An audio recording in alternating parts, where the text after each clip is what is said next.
Food is fuel for your body, your mind, and definitely your sport. But let's face it, nutrition is confusing, and the expectations on girls and women to be thin and have a six-pack are exhausting.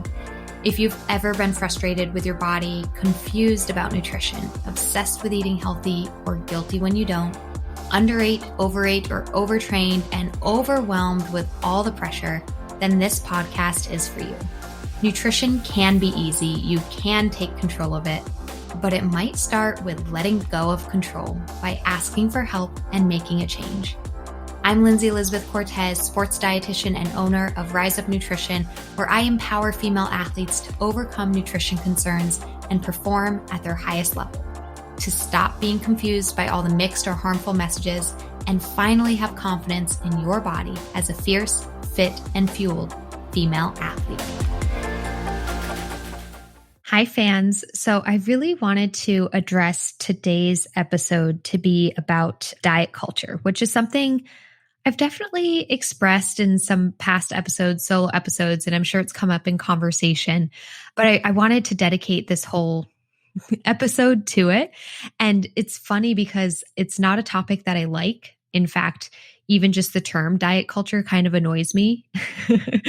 I used to even resist saying it, which I think was just, I think anything that you're annoyed by or that you don't like, or maybe that you can't fix, then you just don't even want to deal with it.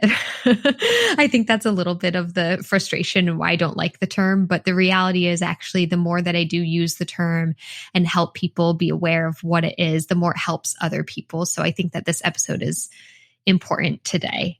And so let's just start with explaining what it is. If you don't know what I mean by this term diet culture, if you were to Google, what is diet culture, you'll find lots of helpful, in my opinion, lots of helpful information, articles, and blogs explaining essentially that diet culture is a belief system. It's a belief system that focuses on and values weight, shape, and size over your well-being. So an overemphasis on weight, shape, and size in our culture. So kind of frankly put, diet culture is one that equates thinness to health and even moral virtue to some extent, meaning that if you don't resonate with being thin, then diet culture makes you believe that you're broken or that something's wrong with you. Or simply also diet culture might make you feel like you're not dedicated enough or that you're not working hard enough. It extends way past just beyond body size, but you as a person, which is really screwed up. I hate saying this out loud, but that is some of the messaging that we hear is if you're not, a certain body size, then maybe you're not working hard enough. So I'll continue. I feel awful saying this, but I hope you resonate with that. Maybe you felt that way before. Maybe you felt like if I don't have this ideal body or if I'm not this size, then I'm the one who must be doing something wrong. That is part of diet culture, one that shames you into thinking that you're wrong just because of your body shape or size. Kind of another definition of diet culture is one that promotes weight loss as the method and means of getting healthier. And I kind of have air quotes around that getting healthier. So, to say that weight loss is a good thing, that's what makes somebody healthy. And it totally doesn't even recognize other very important factors. So yes, diet culture does promote dieting often, the whole keto diet or get in beach body shape or try intermittent fasting. But even if you've never been on an official diet, you've likely or still are influenced by diet culture, because another way of explaining it is that diet culture is sort of the culture we live in that demonizes certain ways of eating while promoting others.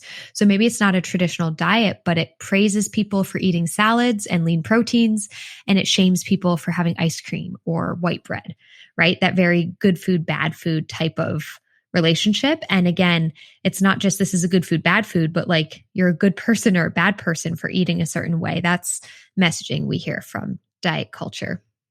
And that shaming of people, it's the obvious things on the social media posts saying, eat this, not that.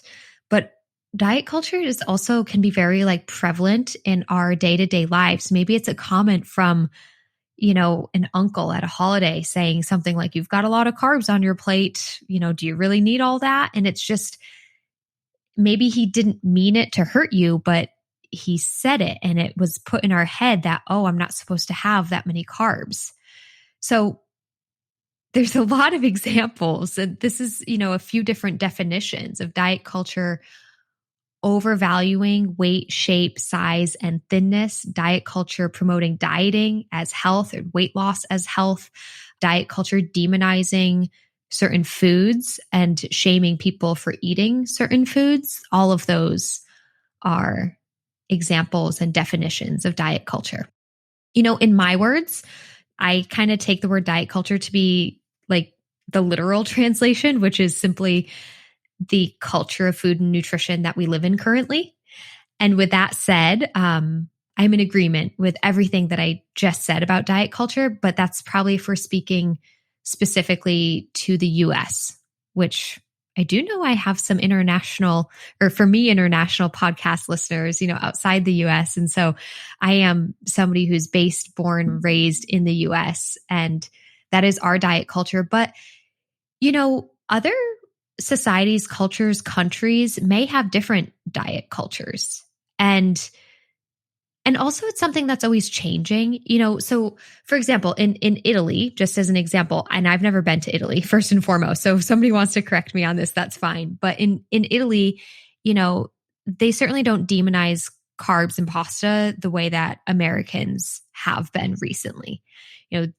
They really value that. They really think that's like a staple. And same thing over in Japan and Korea, like rice is a staple to their diet. They're not demonizing eating carbs over there. That's, the lifeblood of their society, and something that they believe keeps them very healthy as well. So diet culture is different based on your culture, maybe based on where you live or your ethnicity, your background, your family history. And then it is something that's always changing too. If we look over like time, if we look back in history, there was a time when a skinny woman was not thought of highly. She was thought of as probably being poor. Maybe she couldn't afford food, or that she came from a family that was not so well off, and therefore she wasn't a great partner or wife. She wasn't desirable because maybe she was malnourished and didn't come from a good family. So, the culture of, how nowadays diet culture is something that might praise thinness, maybe it wasn't always that way. So it was still a detrimental judgment based on appearance, no doubt. But quite frankly, it was just a different diet culture than today's society. And even in today's society, there's still variations, right? Even here in the US, there's little pockets of different diet culture.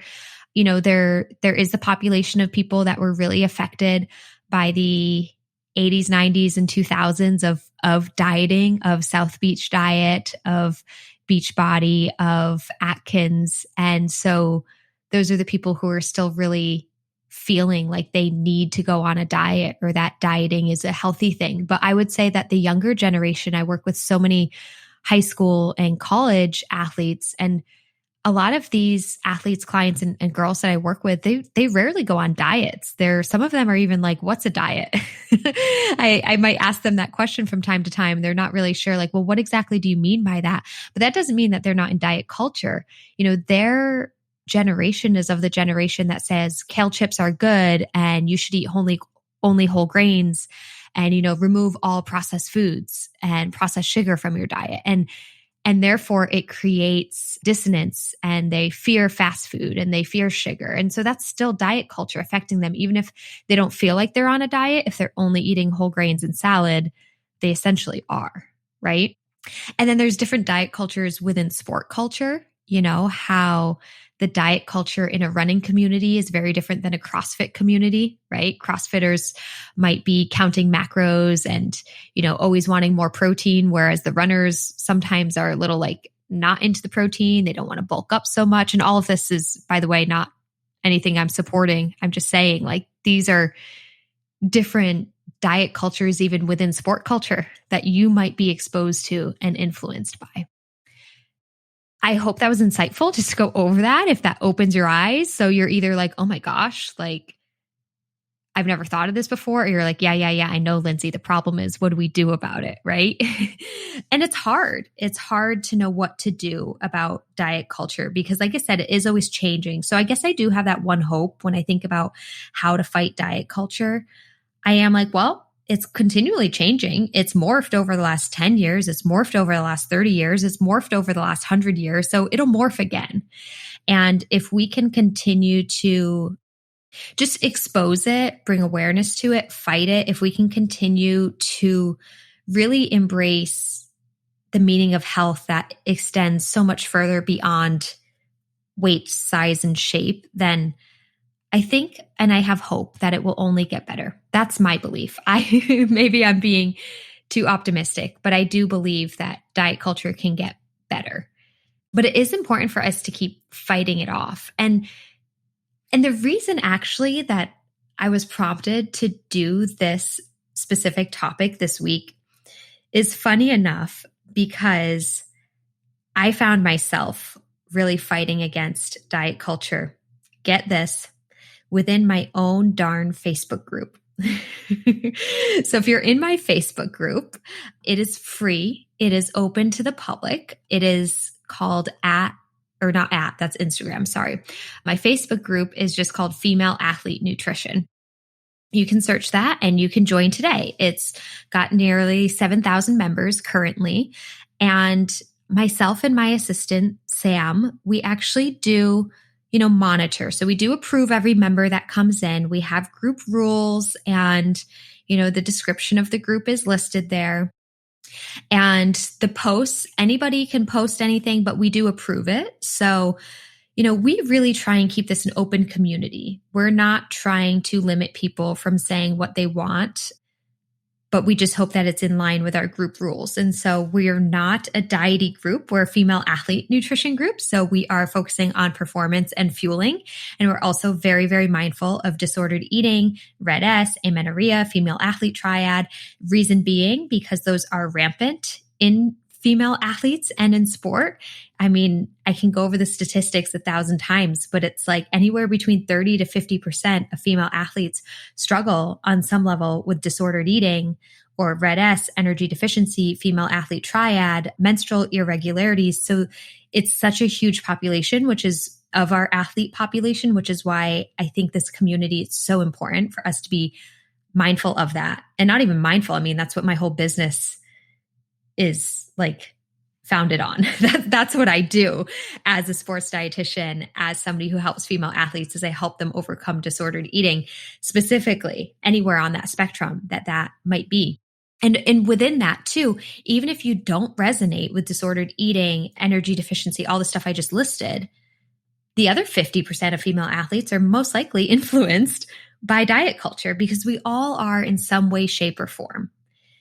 And again, when I say influenced, I guess I don't mean negatively because I'm going to stand here as somebody who's very proud to say that at this point in my life, my career, my journey, yeah, you're not going to knock me down with your diet culture BS. You're not. Like, I'm so grounded in my food beliefs and myself and how I fuel my body that if somebody dare say to me something like, oh, sugar is toxic, like, it doesn't affect me. It literally does not affect me. I hardly even waste energy rolling my eyes anymore because that's how much I don't care and don't believe what you just said. So again, going back to my point, because I'm digressing a little bit, is like most people are affected by diet culture in some way, shape, or form. And there might be a few people like me, like the 1% to 5% that are like very, very resilient to it. But it's all around us, right? Okay. So again, this is my Facebook group, but it's a public group. We let anybody in. Anybody can say what they want. We do our best to monitor it within reason because we're not trying to control what people say. And we're also not dictating like what defines an athlete. I think that's really important. So we have some athletes in the group that are professional athletes, and we have some athletes in the group that are running their very first 5K ever. And we want all of you to be welcomed and learn how to fuel your body for performance within this group. But since it is my page, here's a little backstory. Since it is my page, I do post things regularly with my messaging to promote my messaging which is that all food is fuel and carbs are good and we need proteins, and don't fear the fat, and you don't need to count calories or have a strict diet to perform your best. And you can overcome disordered eating, and you can fuel your body with enough energy, and you can eat more. And that could actually be exactly what you need to be a fierce, fit, and fueled female athlete. Those are the types of messages that I share on this Facebook page, much like my Instagram account, if you follow me. One of my posts recently shared some great fueling tips for performance. It was a really simple post saying, like, these are some good carbs for performance. And I listed, pre-workout of a granola bar and applesauce. And I listed during workout of a Gatorade and a goo gel. And it did have a little asterisk saying during a workout lasting longer than 90 minutes, and a post-workout of a PB&J sandwich. Those were my options. This was one post, mind you, one little post. And the point of this was, these are some great carb options to help you fuel for your best performance. Well, ladies and gentlemen, I had a lot of haters on this post. I had a lot of haters. I let the comments come in because I actually don't check Facebook very often. I check it typically once a day at the end of the day just to filter, like I said, and monitor that group.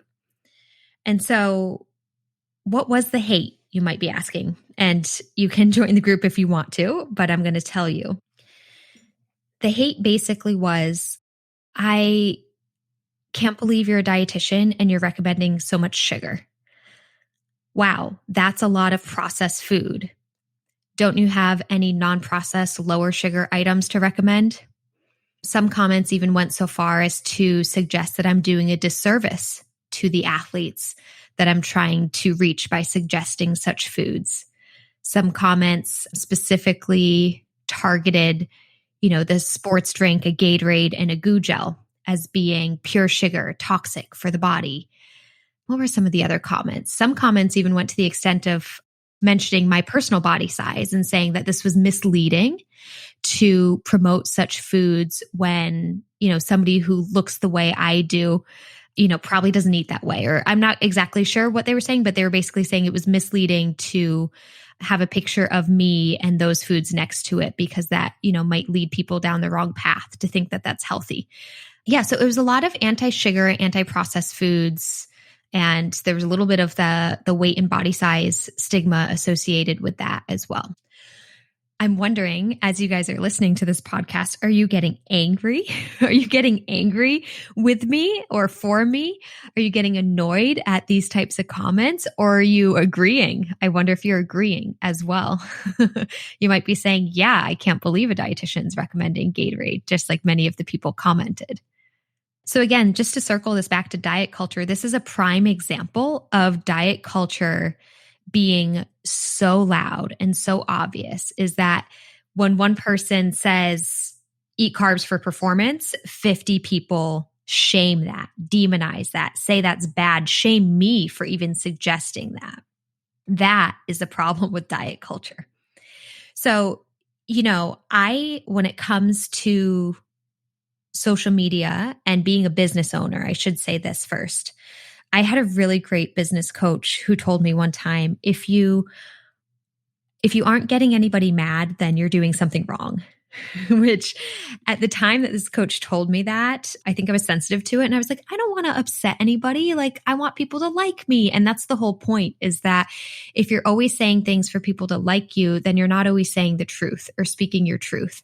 And I've learned that over time. And this is something like, to say it as we do in the military, this is the hill I'll die on, or the sword that I'll die on. And when you do that, when you stand your ground and you speak your truth, you're going to have people that disagree with you. And so I want to express first and foremost that that's okay with me.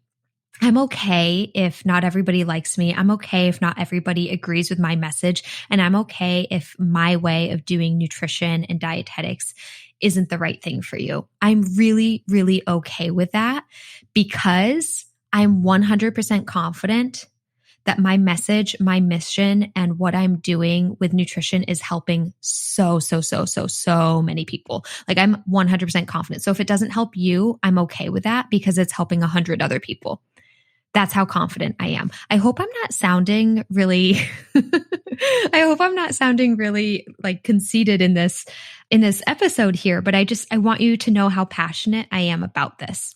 And so when it came to these Facebook comments, I was not personally offended. I did not personally feel attacked, but I did see it as, wait a second, this is my opportunity to fight diet culture. I'm not trying to fight any person. I'm trying to fight diet culture that is demonizing carbs and sugar and processed foods, and that is contributing to disordered eating. I'm trying to fight the comments that contribute to disordered eating, to amenorrhea, to energy deficiency, to female athlete triad, to people feeling less than or feeling like they're doing something wrong with their diet just for eating, or feeling like they're not a good enough human just because of what they ate. I believe that it is wrong to shame somebody for eating a peanut butter and jelly sandwich. So I did exactly that. I put my fingers to the keyboard and I started responding. And I think that all my responses were, so without giving you like the play by play, I just want to share with you some of the things that I was saying, because I think it might be helpful for you to hear this, to also fight off diet culture when you run into this in your own life. Because we all do, right? We all run into somebody somewhere, whether it's a teammate, a coworker, a sister, somebody at the office. We all run into somebody who says like, oh, aren't carbs bad for you? Right? We've all heard that before. And so, some of my go-to statements or comeback statements, and some of them that I responded with on Facebook, I just want to share them with you so that you can be empowered with the same kind of tools or comeback statements in your own life. So one of the first things that I often say when fighting diet culture is, you know what? Nutrition is really individualized. I think that that's something, I know it's basic, but it's something that most people can agree with. You're right, nutrition is individualized. And what works for one person doesn't work for another person. I think we are now in the year 2021 where we can agree to that. Maybe we weren't in 1990. We were still trying to find the one diet fits all approach. But here in 2021, I think most people can agree that nutrition is individualized. So that's a great comeback to diet culture. And that's exactly what I wrote on my Facebook posts is, when somebody says like, that the sugar or the carbs aren't good, I say, nutrition is really individualized. If these options in these foods don't work for you, that's okay, but they're great options for other people. And they can absolutely be a part of a healthy and performance-focused diet. When you hear some words like the word toxic really gets to me, or even just bad, so when you hear words about sugar is bad or sugar is toxic or processed foods are toxic, I always like to point out as a comeback statement that what is toxic to somebody might be life-saving to another. So for example, the Gatorade that was being harassed, for lack of a better term, in this Facebook thread. People were upset that I recommended Gatorade, and they were saying that's too much sugar and it's toxic. And I said, well, what might be considered toxic to some people could be life-saving to another. If you have type 1 diabetes and you're going into a hypoglycemic episode, the Gatorade can literally save your life. So we can't just label food as toxic when it can be life-saving to other people. In another sense, why should we demonize PB&J when this might be the most cost-effective way for a family to feed their children for lunch every day at school? I know these are different examples than an athlete per se, but I think, it's nice to go to that extreme from time to time just to prove your point that we shouldn't be labeling food as good and bad, toxic and healthy when it is, again, so individualized, and that one food can serve multiple purposes for multiple different people and multiple different needs. And I know those examples aren't necessarily addressing the athlete per se. And when it comes to athletes, I think that's where using some science to fight off diet culture can be helpful. When it comes to carbs specifically, it's like, well, carbs are an athlete's number one fuel source. The more activity you do, the more carbs you need. But this goes for anything. The more activity you do, the more proteins you need to rebuild and repair, and the more fats you need to protect yourself and give your body energy. And using the science that, I'm oversimplifying here, but that no matter what you eat, whether it's a Gatorade, a PB&J sandwich, or, a hearty bowl of steel cut oats and, fresh fruit, a carb is a carb is a carb. And that in your body, eventually, at some point, it all breaks down to glucose and your body uses glucose. So I know that's an oversimplification, but it's still the truth that at the end of the day, no matter where you get your carbs from or your energy from, carbs all break down into glucose, proteins all break down into amino acids, and fats all break down to glycerol and fatty acid chains. Sure, we can get into nitty-gritty details, but we don't need to when we're having these little side conversations with our teammate or our girlfriend at the office or our sister, because I want you to go back to point number one. Nutrition is so individualized. So if that person has questions, they should probably go seek out a dietitian to figure out what they need. And when you're in these conversations, to go back to those basics of at the end of the day, it all breaks down to glucose and amino acids and fatty acid chains. It's all the same thing, no matter where you're getting it from. So in this particular instance, I fought off diet culture from really overstating that nutrition is individualized. And hey, if this isn't for you, that's fine, but this is still an option and something that helps many, many people. And I think that's one way that you can always fight off diet culture as well, is with that comeback statement that nutrition is so individualized. What works for one doesn't work for another. And, if you need help with it, recommend that person go see a dietitian. The other way to fight off diet culture is by really expressing that, all food has its place. What's considered toxic to one person could be life-saving to another. And even maybe giving some of those examples. I know they're really simple, but to just dismantle the idea of good food, bad food. And 3, to use a bit of science to prove your point that at the end of the day, your body will figure out how to use food. Whether it's the best choice for you or not, your body does know how to process food and break it down, and you can trust in your body to do that. I'm not saying that it always figures out a way that's best for you, but it always figures out a way to deal with it. This is probably going a little too in-depth, so I'll save that for another podcast episode. But, I think that another way to fight diet culture, it doesn't have to be so forward. I'm the one in this example that was defending my page and my post and my business and my message. So that was very important to me. But there are many instances in my life where I am not necessarily fighting diet culture all the time, because quite frankly, it's exhausting and I need to take care of myself. But what I mean by that is it's also okay to just not engage. And I think I say this to my clients a lot, that if you're not ready, if you don't feel confident in saying the right thing to somebody, then I'm not saying don't say anything, because I don't think that that's good either, but to simply say something along the lines of, I really don't like talking about this. Can we talk about something else? Or if you have a group of girlfriends and you feel like every time you guys hang out, the topic always comes back to body size or shape or the food you're eating or what you're not eating, then I would recommend that you touch base with maybe the friend you're the closest with and kind of make a little pact like, hey, hey, Tina, I feel like I'm so sick that I'm so sick of the fact that our conversations are always based around food and how we look. I was wondering if you'd be on my side to change the subject whenever we can. Would you be willing to do that with me? And now you have a little friend or a little buddy who's willing to do that with you. You don't have to blatantly get in arguments, fighting off diet culture, waving your anti-diet flag or anything like that every time you hang out with your friends, but to just change the subject.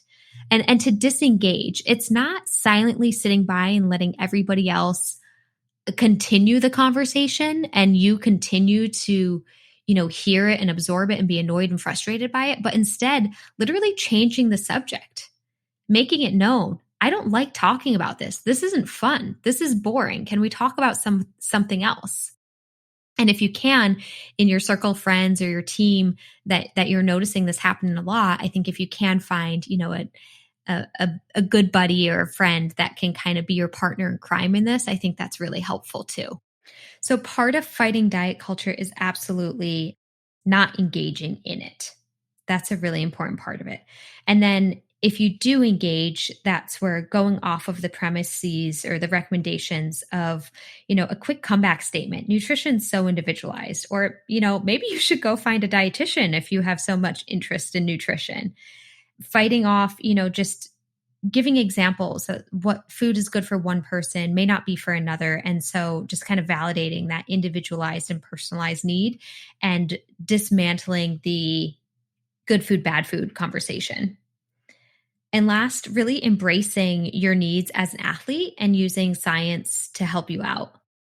I have no problem fighting diet culture because it's so clear to me of how backwards it is, how wrong it is, how hurtful it is.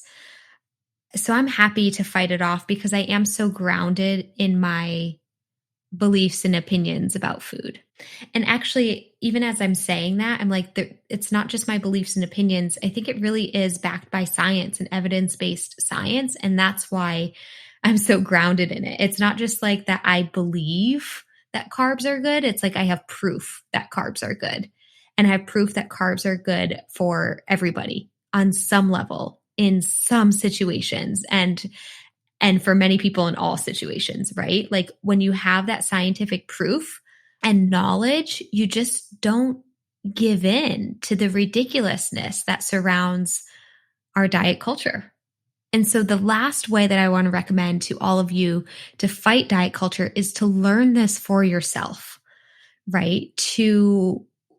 Maybe it's joining one of our programs or working with a dietitian. And I do say a dietitian because I do think, unfortunately, that there's people in the health field that, perpetuate diet culture, but working with a dietitian to really learn this and apply this yourself. And when I say learn nutrition to fight diet culture, I don't mean go watch a documentary on Netflix or read a book written by an MD. I mean, work with a registered dietitian and learn something about yourself and how all of this food stuff applies to you, and get confident in your own nutrition and your own choices. And when you're confident in yourself and what you need, then you're going to have a lot more understanding of the complexity and uniqueness of what all those around you might need and what all those around you might experience with their food and body journey as well. So that's the last way that I would highly recommend that you fight diet culture, is by really empowering yourself with learning proper nutrition. So with that, I will remind you that, of course, hopefully you know by now, I'm Lindsay Elizabeth Cortez, and I'm the owner and founder of Rise Up Nutrition. And I do, as a registered dietitian, help people understand their unique fueling needs. I have a few different programs and ways that I can help clients. Two of the most popular ways. First is through a program called the Female Athlete System of Transformation. It specifically helps athletes overcome disordered eating and use food as fuel to perform their best. And the second is a group-run program, just helping adult female athletes fuel to perform without strict dieting and certainly without any of this diet culture BS. And if you would like to learn more about either of these programs and how I can help you through, my coaching and one-on-one programming, then you can head to my website, www.riseupnutritionrun.com. And I'll also include all the links in the show notes to learn more and get in contact or even book a free call with me to see how you can empower yourself with the tools and resources to fuel your body properly, fight off diet culture, and be fierce, fit, and fueled. I really hope you enjoyed that episode, and thanks for listening. But before I let you go, I have free resources that you can have access to right away, right now, so that you can start fueling your body as a fierce, fit, and fueled female athlete. First, I have your Red S Recovery Race. If you've ever wondered if you might be struggling with Red S, curious to learn more, or know you have Red S and are looking to recover fast, then you can head to www.riseupnutritionrun.com/RedS and download the Red S Recovery Race. See how you place and figure out the next steps to recovery. Plus, while there, I have a few other great resources for you, including 3 nutrition secrets that every elite athlete swears by, and access to our private Facebook community, Female Athlete Nutrition. So again, to gain access to all of this, head to riseupnutritionrun.com/REDS. That's /REDS. And you can gain access and get the help you need fast. Too many girls and women and female athletes struggle with nutrition, but you don't have to any longer. Become fierce, fit, and fueled. Links in the show notes, and I'll see you next time.